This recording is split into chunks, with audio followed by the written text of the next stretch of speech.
بسم اللہ الرحمن الرحیم۔ السلام علیکم ورحمۃ اللہ وبرکاتہ۔ کیا آپ جانتے ہیں کہ قرآن پاک کے کچھ مخصوص حروف میں رزق کے خزانے چھپے ہیں؟ آج ہم آپ کو ایک ایسا قرآنی وظیفہ بتانے جا رہے ہیں جس کی برکت سے اللہ تعالیٰ آپ کے رزق میں حیرت انگیز اضافہ فرمائے گا انشاءاللہ۔ قرآن مجید کی کئی صورتوں کے شروع میں اللہ تعالیٰ نے کچھ حروف نازل فرمائے جنہیں حروف مقطعات کہا جاتا ہے۔ ان میں سے ایک ہے کاف ہا یا عین صاد۔ یہ حروف سورہ مریم کے آغاز میں شروع میں آتے ہیں۔ اولیاء و صلحاء نے بتایا ہے کہ ان حروف کی ایک خاص روحانی تاثیر رزق اور برکت کے دروازے کھولنے میں ہے۔ اب اس وظیفے کو کیسے کرنا ہے؟ اس کا طریقہ کار کیا ہے؟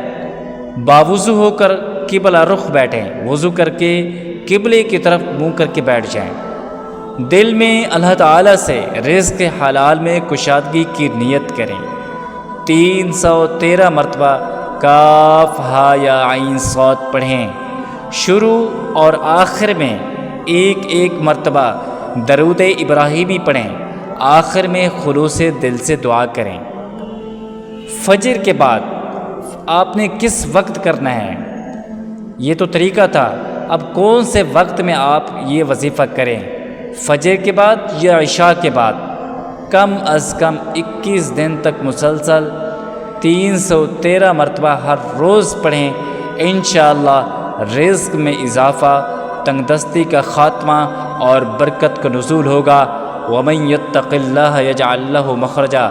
اللہ فرماتے ہیں جو اللہ سے ڈرتا ہے اللہ تعالیٰ اس کے لیے راستے بنا دیتا ہے اور اسے ایسی جگہ سے رزق دیتا ہے جہاں سے وہ سوچ بھی نہیں سکتا۔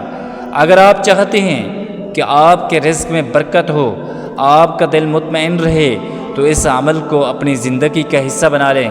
یاد رکھیں، وظیفے کے ساتھ حلال روزی کی محنت اور سچائی سب سے بڑا سبب ہے وسیع رزق کا۔